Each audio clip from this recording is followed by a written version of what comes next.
I am fearless. It's a weird feeling. I can't really describe it because when I go on court, I'm super confident. For me, it's just the beginning. So hopefully I can continue the same throughout the rest of my career.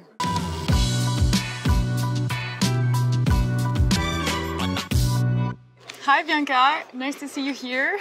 Nice to see you too. This is your home now, right? It is. I got a place here last year and honestly, I can't complain. It's beautiful. So you train here with your coach? Is your coach here, your parents, or do you live alone here? How does it work? Yeah, so right now my parents are here visiting. I'm here with my fitness trainer and hopefully my coach can come sometime soon and hopefully the virus won't keep him away for too long. So how are you feeling now? We know you haven't been able to play at all this year. It must have been long. You're probably missing tennis. Yeah, in a couple of days it's going to be a year since I played my first competitive match, which is really crazy to say, but I'm doing really well. The virus kind of pushed me back and some little personal things here and there, but right now I'm good. I'm training hard at this beautiful place in good weather, and I'm really looking forward to 2021. Are you feeling 100% right now if you had to play matches? If tomorrow you had to play a match, you would be good with your knee? Are you completely pain-free Oh yeah, now? no, I'm perfectly healthy. I just really wanted to take time to build everything in my life, and I think this time off really helped me do that. I wouldn't say I'm ready tomorrow to play a match because I'm taking it step by step. But maybe in a couple weeks I'll be good. But no, I'm waiting for 2021. That's going to be the year. So we're going to see you at Australian Open? Yes, 100%. Okay. Have you started playing points? I have, yeah. Okay. I don't want to rush anything, but I'm feeling good. That must have been feeling pretty special after such a long time playing points, even at practice, right? Oh my God, yeah. It's been a really long time and I don't think there's ever going to be a time like this ever again. So I think I wanted to take advantage of it and I think it's did me very well. So how did you get yourself busy during all this time? Did you only train and do rehab, or did you have time to do other stuff that you normally wouldn't have time to do? Did you have almost a normal life, like as a normal young woman? Yeah, I wouldn't say that life has been normal for anyone right now, but other than the situation, yeah, I've definitely taken a lot of time for myself. I was home for a good amount of time back in Canada. In Toronto? Canada, yeah, in Toronto. I saw my parents. I got to spend a lot of time with them and my friends since they had to come back from college, obviously with all the restrictions in place. But yeah, it was nice. I started making music as well. I'm making my own beats. I'm not singing or anything, so don't ask me to do that. I started playing the guitar again. I used to play that when I was little, just trying to enjoy life during COVID. So music is something you were always into? Yeah, 100%. I don't think there's a day that goes by where I don't listen to music, and it's just something to, I guess, distract me from everyday things, and I really just get in my zone and I feel good when I do that. So what kind of beats are you doing? How does it work? Are you recording stuff? No, it's honestly nothing professional. I just use GarageBand and yeah, I just kind of mash things up and there are some really nice things that I made and I actually posted some on SoundCloud, so if anyone wants to check that out, hit me up.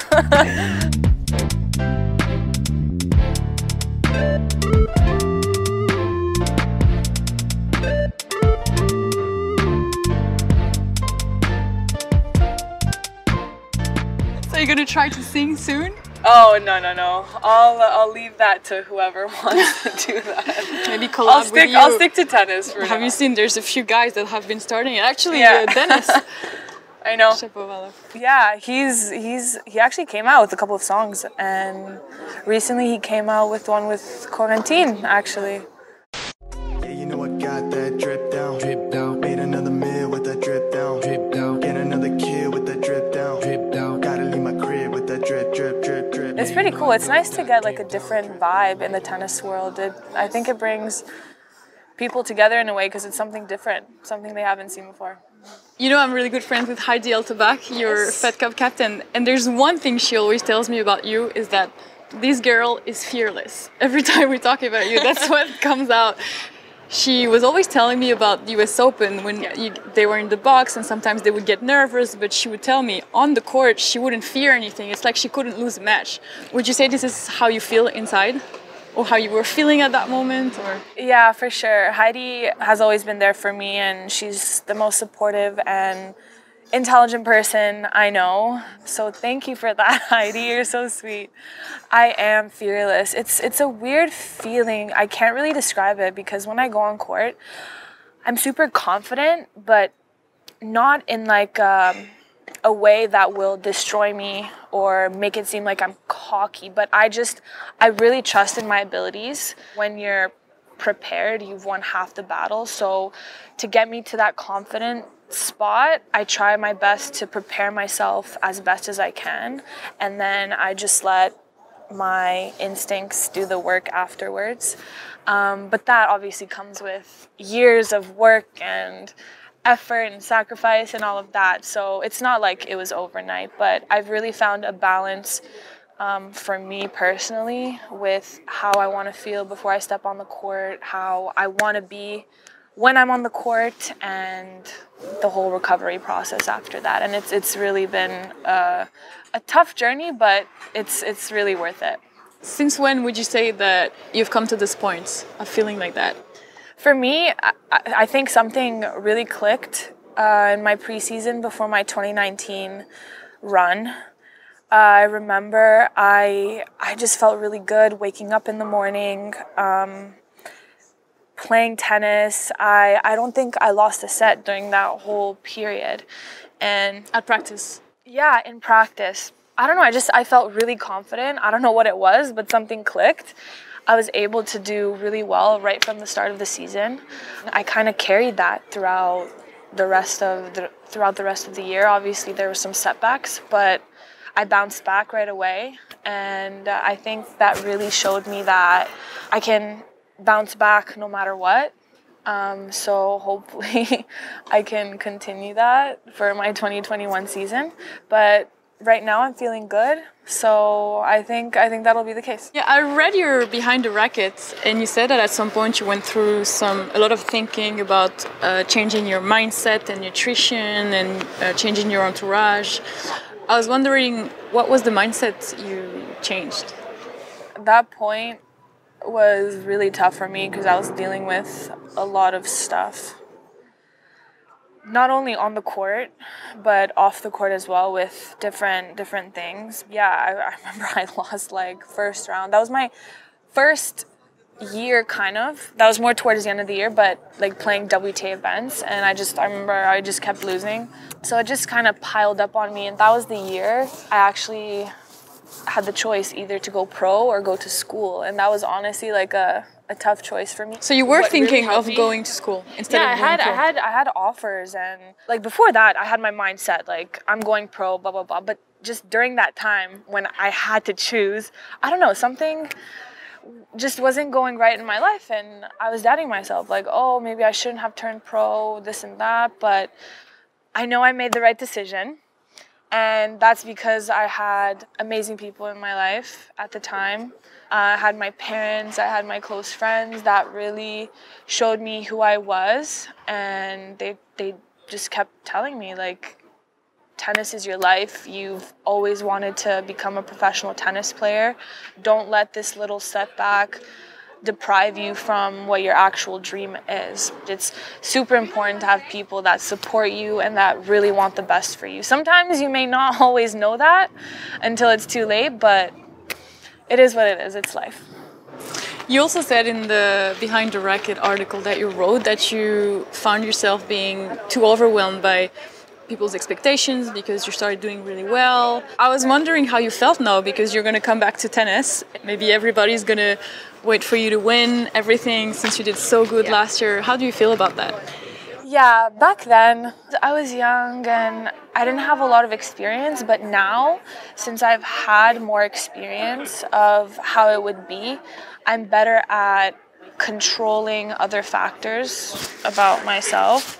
And I think I've proved that in 2019. Even after Indian Wells, I was off for so long, and then I came back. So I don't think it's going to be a problem for me. Like, I want to do what I do best and try not to give a fudge about what anyone thinks. It's easy to say, but I've been pretty good at that. And one thing that has always impressed me about you is that normally when players are injured, when they come back, usually you tend to need more time to get back into the rhythm of competition, get some matches under your belt before feeling good. And with you, I feel like every time you would get injured, you would come back and win straight away. What's the secret? I didn't necessarily stop playing tennis. Like physically I did stop, but mentally I was there. Like I was visualizing, I was watching myself play tennis, I was watching everyone else play, I was kind of studying my opponents as well, which I think was super important for me, because if I didn't do that, I don't think I would have accomplished what I did after. I think I was off for like 5 months. It was crazy. So I guess the secret is use your mind, work on your mind. First sport you tried? Gymnastics. Oh, really? Did you do that a lot, or? I actually did do it a lot, not competitively, but I was about to. It was too hard and very strict. Okay. Yeah, in many ways. Like tennis is not strict. Gymnastics is another story, though. I don't want to get into it, but. First racket? Wilson. How old were you? I was 7. Okay. Oh, that's pretty late. Yeah, I started playing tennis when I was 7. First match? It was like a under-9 tournament in London, Ontario, and it was a mixed tournament. Like I was playing guys. Wow. Yeah, they used to do that. They don't do that anymore, but yeah. Did you win? I played a guy in the finals and I won. First idol? Kim Kleisters. Have you hit with Kim Kleisters? No, not yet. I actually met her for the first time this year at Indian Wells, and she said maybe we could play doubles together at one point. Yeah, that would be fun. We play against each other. Or play against each other, I know. What she's doing right now is incredible. Coming back after so many years, I respect that. First non-tennis idol? Oh, good question. I would say Oprah. My mom was always watching her show, reading her books, and she's the one that really introduced her to meditation as well. And then she introduced her to me. Do you remember the first time you cried after a match? Oh my gosh. There was too many times. Now I'm good. I don't cry that much anymore. Before it was a mess, and like sometimes my mom would cry with me because she'd be like, "No, I don't like seeing you like this." Da, da, da, da, da. Does she still cry with you? No. She wants to be the strong one. Do you remember the first racket you broke? Not the first. I don't remember the exact moment, but I did break a lot of rackets, and I still do. I'm trying to get better at that, but yeah. Another thing that Heidi told me specifically was this moment when you entered the court against Serena at US Open during the finals, and how people were cheering so loud when you entered, but then when Serena entered, she was shocked of how huge it was, and she told me she didn't even seem that impressed. Is that how it was? And also, did the fact that you entered the court in the finals against her in Toronto 2 weeks before help in that moment?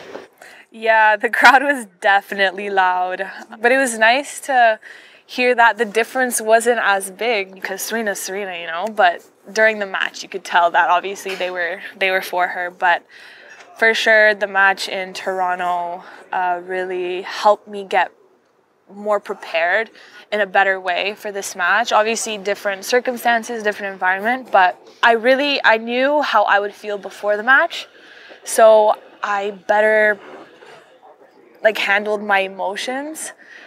Because before the match in Toronto, it was like a roller coaster. I remember, really?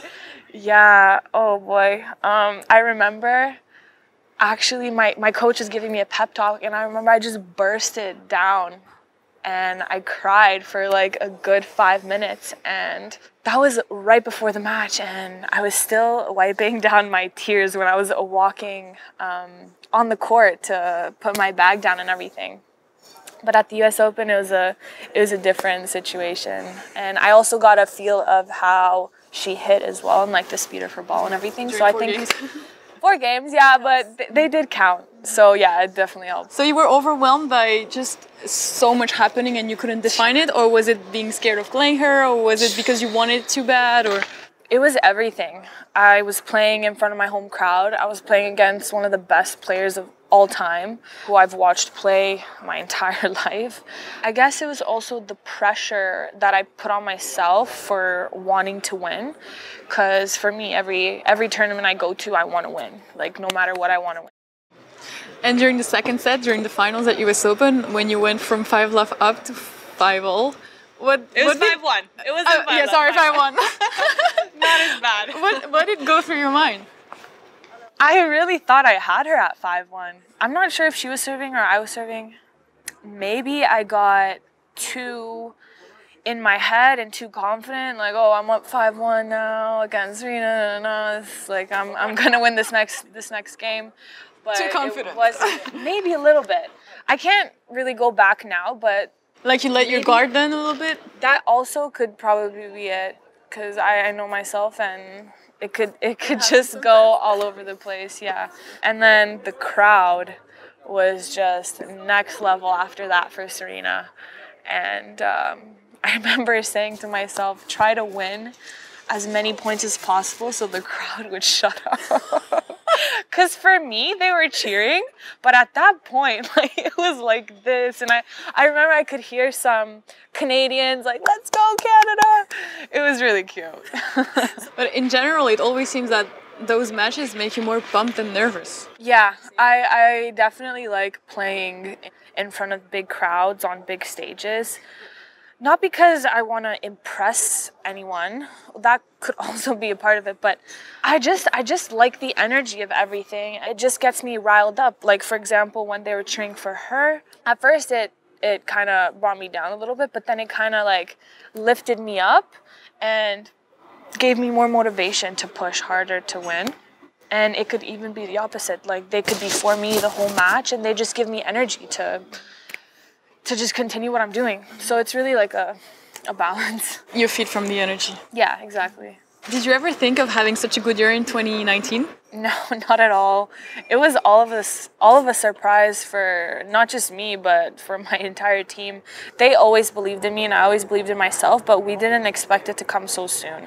It was crazy, the best year / worst year of my life for other reasons, and then also my injury. It was really bad, and then ending off the year with another injury, it was just not the best. But other than that, everything was great. For me, it's just the beginning, so hopefully I can continue the same throughout the rest of my career. Do you know how many matches you've played on the WTA Tour or Grand Slams, main draw? Total? Yeah. Oh, not that many. 42. That's very little. Oh, yeah, that is. Yeah, I think I only played like 10 tournaments last year. Do you feel it when you're there? Do Do you realize that it's very little compared to the other ones? I don't really think about it, but yeah, sometimes it really is in the back of my head. I don't really think it's always about experience. I think it's just about the person and how they are and how they handle things. And so far I've handled things very well. And like people say, it's easier to get to that point. But now is when the work starts, like to stay there and be consistent throughout years and years. So that's my goal right now, and we'll see how it goes. Hopefully not get injured again. Yeah. That's Prevention. really unlucky, yes. Well, thank you. We'll let you go practice. Thank you. We'll watch I appreciate it. Thanks so much. Thank you, guys.